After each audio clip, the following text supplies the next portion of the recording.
Good morning. I'm Dr. Rahimullah, orthopedic, children's orthopedic, trained children's orthopedic. Dr. Hamidullah, my colleague, the best anesthetist available in the north of Afghanistan, working for 5 million people. And Dr. Sanawullah is the junior trainee in orthopedic, children's orthopedic, and Dr. Ostawa is the last year of college.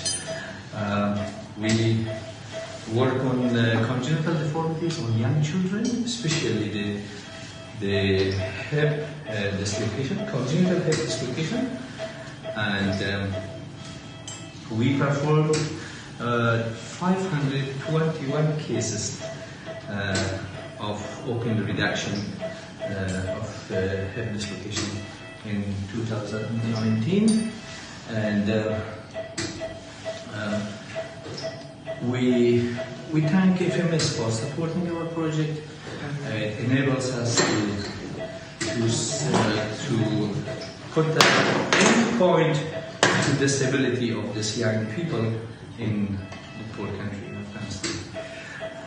Here we have another case of hip dislocation, and if you look at the X-ray, the hip is dislocated from birth, and we are going to put the hip back, and hopefully he will be another lucky people to have his hip reduced again. Thank you very much.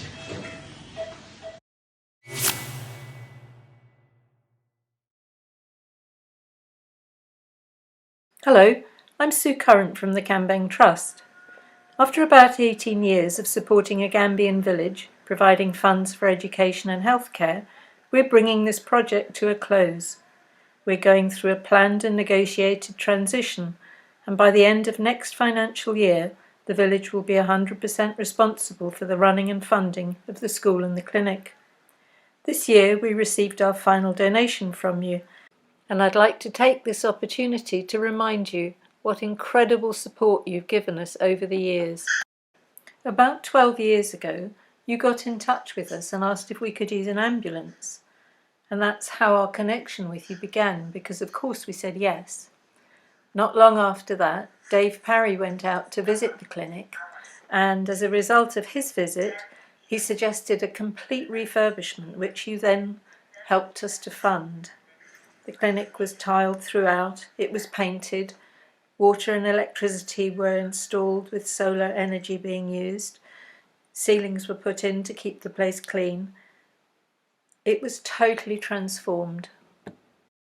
Several times over the years, incredible storms have done immense damage to people's homes and also to wells and water supplies, where wells have caved in and become contaminated with sewage and surface water.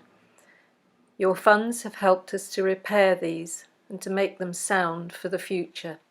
Your contribution towards midday meals in the school has improved nutrition among the children, and you've helped us to build a dining room so that they no longer have to eat their lunches on the dusty earth.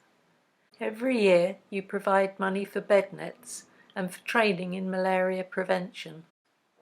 You've helped us to build a lab, a room for doing dressings in, and this shelter for our monthly regional clinic. You put us in touch with Einar Eriksson and helped us to get him to Gambia so he could teach in the hospital and operate on about a dozen children with really severe burns. There is so much more, but I'm out of time. So I'll just say a huge thank you to each and every one of you. You're an awesome team, you do incredible work, and your actions are felt and appreciated all over the world.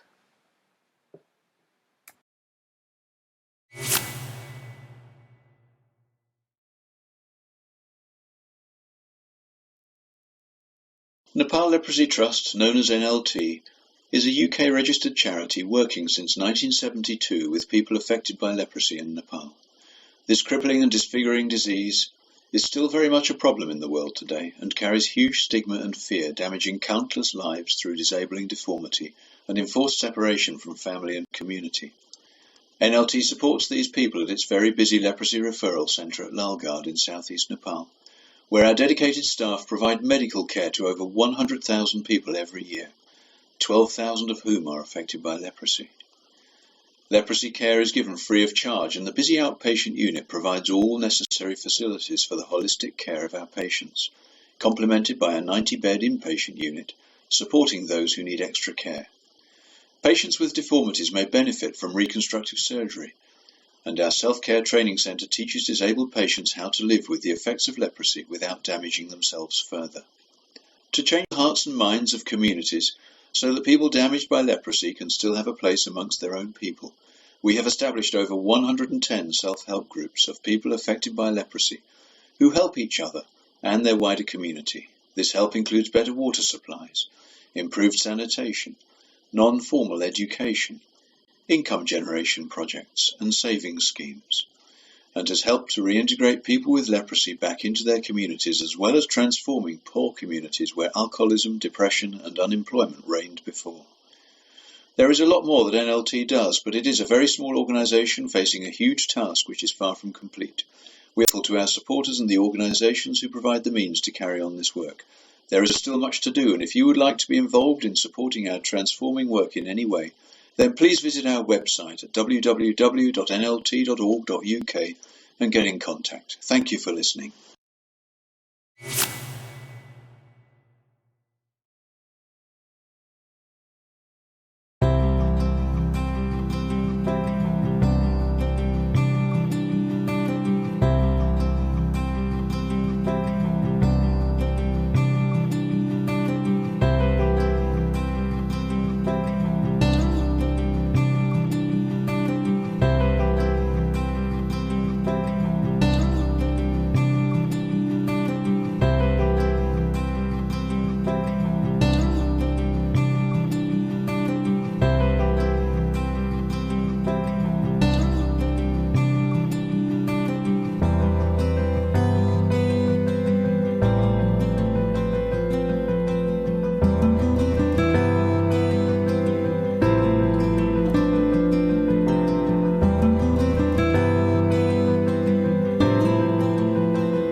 We're here at Kibungay today with one of our patients who has a burn. She's 9 months old and she suffered the burn last week.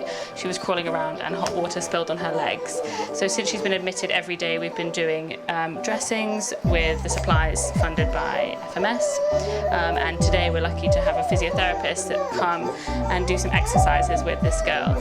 That's to prevent her skin from scarring and causing permanent disability. I'm going to show the child's grandmother how to do these exercises so she can continue to do that at home.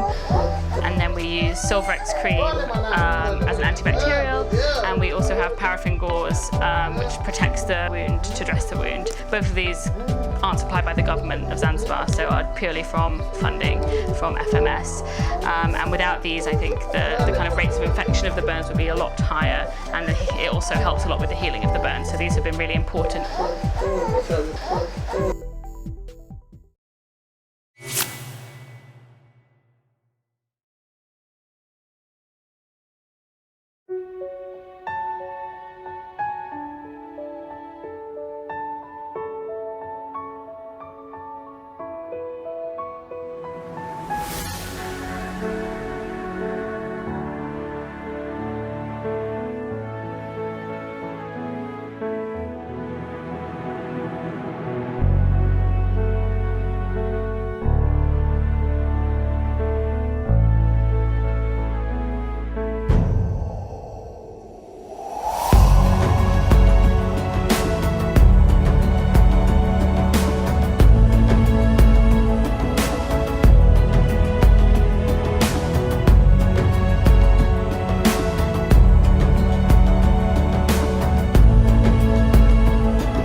Hi, I'm Yvonne Newman, founder of Vital.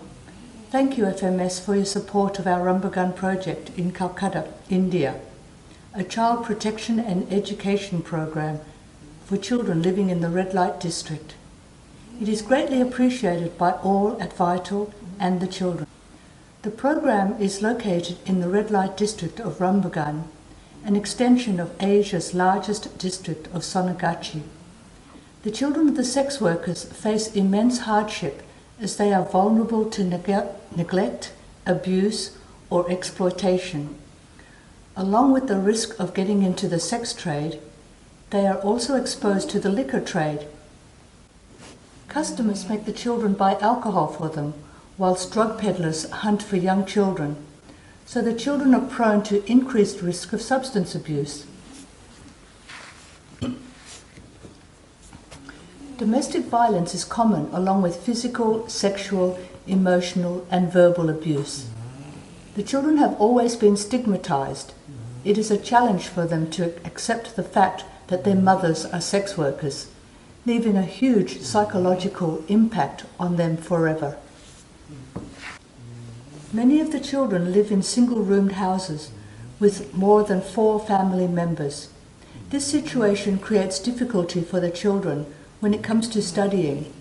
Thus, the safe space at Rumbagun serves the purpose of providing them with the proper environment required for studying.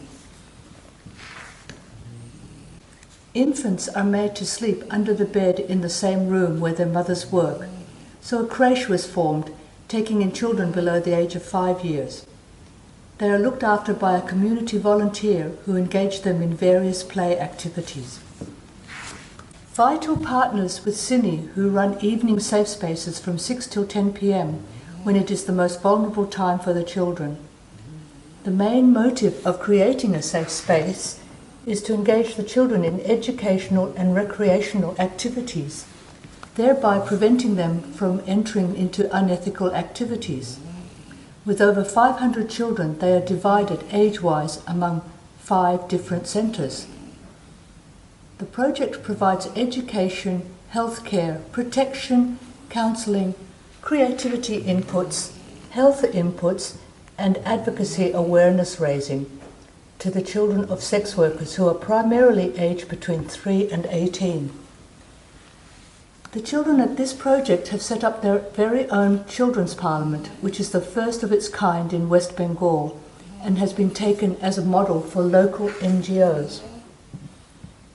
Numerous activities help empower the children and parents of the community, equipping them with knowledge on how to defend themselves against vulnerabilities, such as capacity building workshops and training sessions where they are sensitized on various issues of health, hygiene, career choices, sexual and reproductive health, anger and stress management, leadership and communication.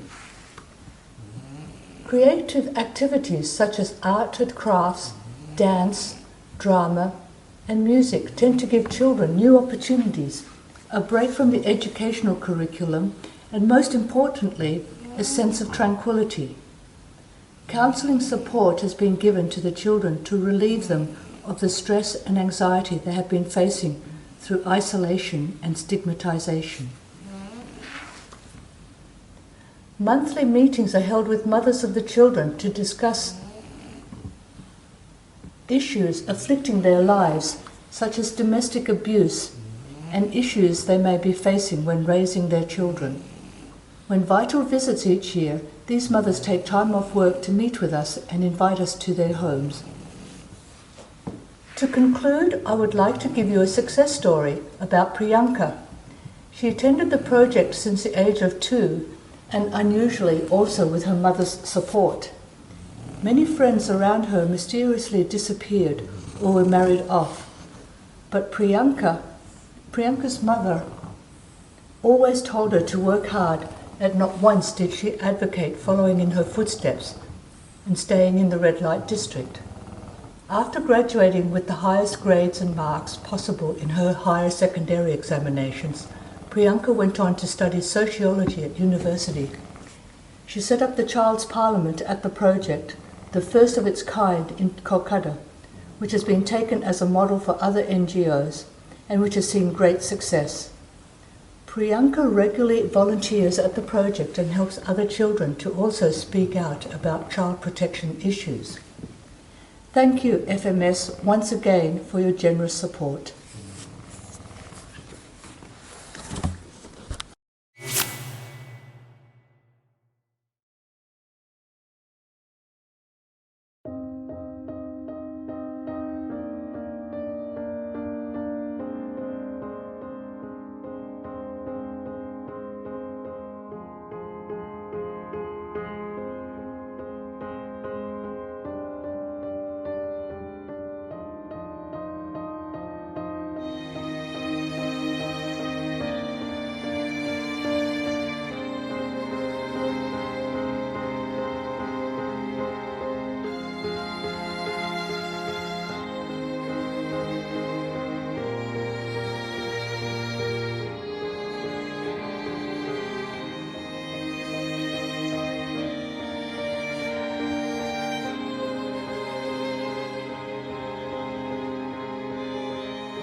Welcome to the Good News Hospital here in Mandritsara. I'm Matt. I head up the Friends of Mandritsara missionary team working here.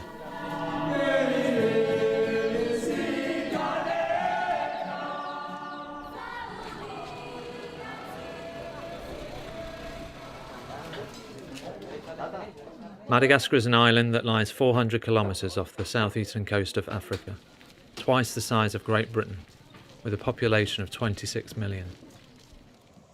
Two of the major features of life in Madagascar are rice and cattle. Many Malagasy people eat rice 3 times a day and are reliant on their annual rice harvest to supply the needs of the family throughout the year.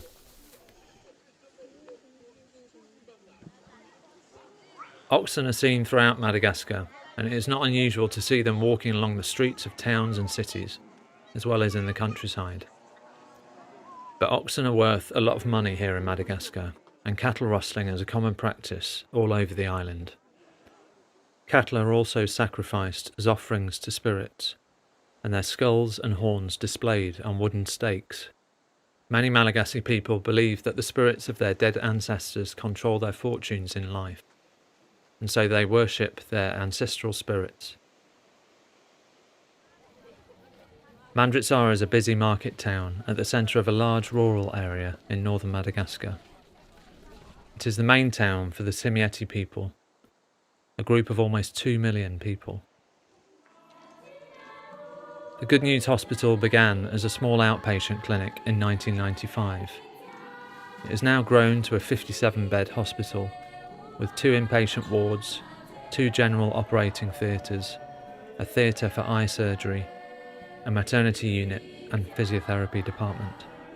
The nearest hospital with surgical, laboratory and X-ray facilities is 200 kilometres away in the regional capital, so the Good News Hospital serves people across a wide geographical area. Here at the Good News Hospital, we have the privilege of being able to care for people's physical and spiritual needs. We strive to give excellent medical care, but we also want to ensure that everyone who comes to the hospital as a patient or as a family member will hear the good news of Jesus while they're here, and that they'll have an opportunity to respond. We do this because to those who follow him, Jesus offers life. The Friends of Mandritsara missionary team work alongside a team of around 180 Malagasy Christians serving God and the people of this region through the project. The hospital has developed over the last 20 years, and the number of patients continues to rise. We see around 20,000 outpatients each year. In addition to the outpatient consultations, we admit around 5,000 patients each year to our medical, surgical and maternity wards. There are gospel services held on each of these wards, both morning and evening, and staff members have many opportunities to share their faith and to pray with patients. Our surgeons undertake around 1,500 operations each year, and the surgical team offers to pray with every patient before their operation. The Voice of the Good News radio station broadcasts daily from early in the morning to late at night. There are gospel messages, Bible teaching, health education, programs for children and Christian music. The Good News School began in 1997 with 5 pupils. Today there are 12 classes and almost 350 pupils, aged from 3 to 15 years. All teaching is in French and includes Bible teaching. The Good News Hospital is a project of the Association of Bible Baptist Churches of Madagascar. We work in close collaboration with the local Baptist churches. The main local church is led by Pastor Julien and has grown to about 200 members, with 500 or more attending on a Sunday. In addition to the Bible Baptist churches in town, there are now around 70 villages where there are Bible Baptist church groups meeting regularly. But there is still much work to be done. Through the ministry of the Good News Hospital, we have many opportunities to reach out into areas yet unreached with the gospel. This work involves people across the world, as well as here in Mandritsara. Will you join us?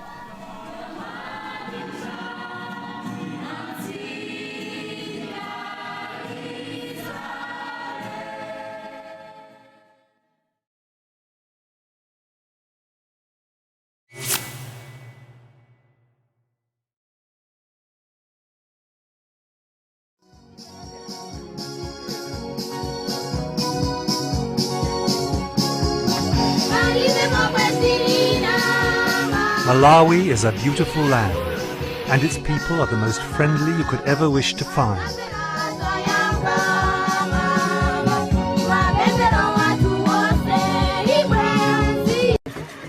The World Medical Fund realized that if it could equip a sturdy 4x4 vehicle with basic diagnostic tools, medicine and a trained medical team, they could set up a network of mobile clinics, taking the medical care to where it is most needed. 15 of these clinics have now been set up, and their arrival in the villages generates great excitement. Many of the parents have travelled great distances to bring their sick children to the clinics, where the teams work hand in hand with their 140 trained volunteers.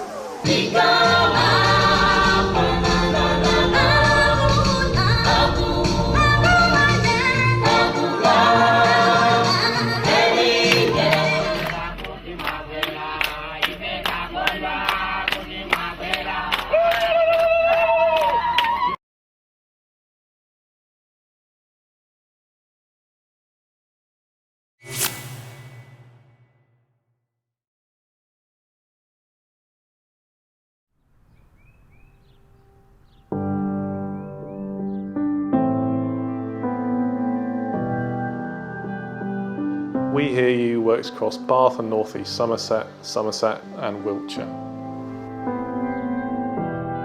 Providing emotional support to anyone that's been affected by cancer or any other life-threatening conditions. I founded Positive Action on Cancer, which is now Y, in 1994. I realised at the time how difficult it was to go through a cancer journey without any emotional support. When you feel numb, isolated, and you're struggling to cope with your traumatic experience. Y provides a free professional counselling service for children and adults. A safe space where people can say the unsayable and ask the unanswerable. The counsellors at Y are professionally trained, experienced, and adhere to the British Association of Counselling and Psychotherapy. Our counsellors are here to listen and help people find effective ways of dealing with the difficulties they are facing. In a safe, confidential environment, supporting people to manage the impact of cancer and life-threatening conditions on their lives. Our service is available to anyone who is or has been affected or bereaved at any stage of their life. This includes family, friends, colleagues and carers, as well as patients. Whether you've just had a diagnosis or if the experience was a long time ago, Y recognises the need for emotional support. Many of us will face a diagnosis of cancer or another life-threatening condition at some time in our lives. Or will lose someone close to us as a result. Whether it's you, a partner, a family member or friend who is affected. When you ask why, we hear you.